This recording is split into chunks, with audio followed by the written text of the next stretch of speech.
Are you concerned with rising food costs and food shortages? It's been alarming how quickly things have been rising. It's up 8% just this past year, and in my opinion, it's only just beginning. The headlines are talking about food shortages, rising food costs, skyrocketing fuel prices, and I went to the store the other day, and although the shelves weren't bare, they were certainly not full like I'm used to. It can be really uncomfortable experiencing these kinds of things on a personal level. Looking at your grocery bill or balancing your budget at the end of the month can be really scary. And it can feel like we don't have control of the situation when really we do. We can make changes and we can take control of our food so that we can mitigate some of these rising food costs and make sure that we have enough food to feed our families. I'm going to be showing you 4 easy to grow crops that have high yields and grow a lot of food in a small amount of space with very little input so that you can take control of your food and where it comes from.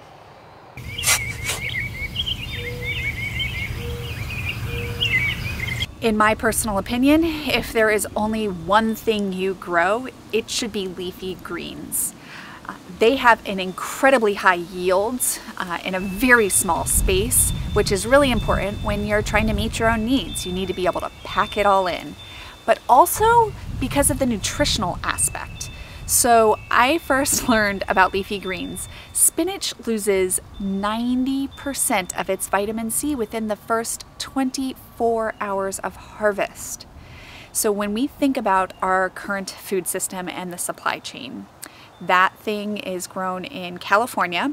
It's sent to a packaging facility, which is then sent to a distributor, which is put into the back of a semi, shipped across the country, sits in the back of the grocery store, gets moved to the grocery store shelf, then might sit in your fridge for another week or more. When we think about it like that, even though we were trying to do good or we're eating our salad, it essentially has zero nutrition. So if we're able to go into our backyard or our front yard and pick those greens and put them on our dinner plate, we're actually getting the nutrition that our bodies need to thrive and stay healthy.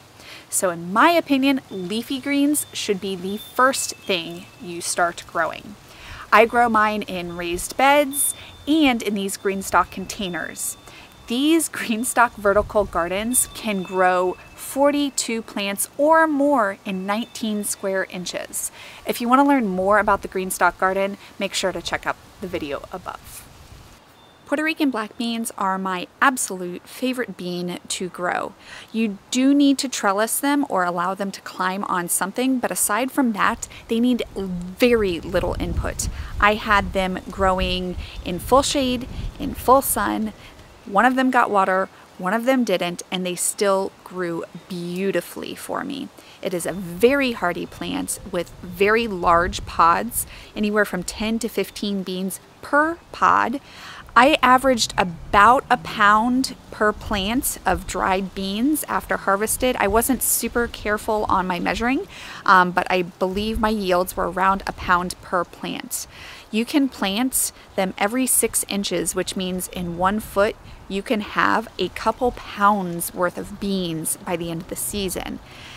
Puerto Rican black bean are very near perennial here, especially in South Florida, certainly in Central Florida as well. North Florida, they may die out in the winter, but still an excellent option for growing a protein source, which is very important, and they do beautifully here heading into the summer months. Winter squash is a great plant to grow for the amount of produce that it offers you. Seminole pumpkins are my favorite to grow, and you can get 8-pound fruit, up to 30 per plant. 1 plant, 30 of them, up to 8 pounds. That is a ton of food. The other awesome thing about them is they store really long. You can have up to 6 months of shelf storage, no freezing, nothing else needed. Put them in the pantry, keep them till when you need them.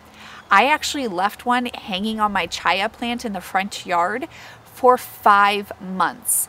before I finally went out, took it in, and cooked it. These things are very shelf stable, which is a huge plus if you're looking to grow food and save it for the next few months or the next season when you aren't able to grow these plants. I do have an entire video that goes over my favorite winter squash varieties to grow and how to grow them here in Florida. So if you're interested in learning more about that, make sure to check out the video above. Sweet potatoes are another excellent crop to grow here in Florida. It is perennial, which means it grows all year round here. Although it does take 6 to 9 months from planting to harvest, you can expect a couple of pounds per plant as far as sweet potatoes are concerned. In the meantime, you can harvest the leaves as well so that you're getting some nutrition from the food as it's growing for you. They're so easy to grow. All you have to do is put the plant against some sandy soil, and that's it. The rains will easily keep them watered for you. They have zero pest issues. They don't need any nutrients. It's a very, very easy crop to grow, and it has pretty high yields as well. If you want to check out how to grow sweet potatoes, click the link above. These 4 food crops that we just talked about are by no means all-inclusive. All they are food that will produce a lot for you with very little input from you. There are so many different types of foods and ways for you to grow food. You can get chickens for eggs. You can grow fruit with fruit trees. You can do pigeon peas for protein. There are so many different options. And don't think just because you're limited on space that you can't grow food. You can grow food in 5 square inches of space. You can grow it on a porch or balcony in an apartment, or you can fill your entire yard with food.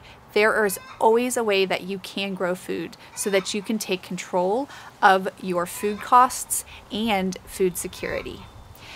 If you want to find out my absolute must plant top 3 survival foods for growing here in Florida, make sure to check out this video.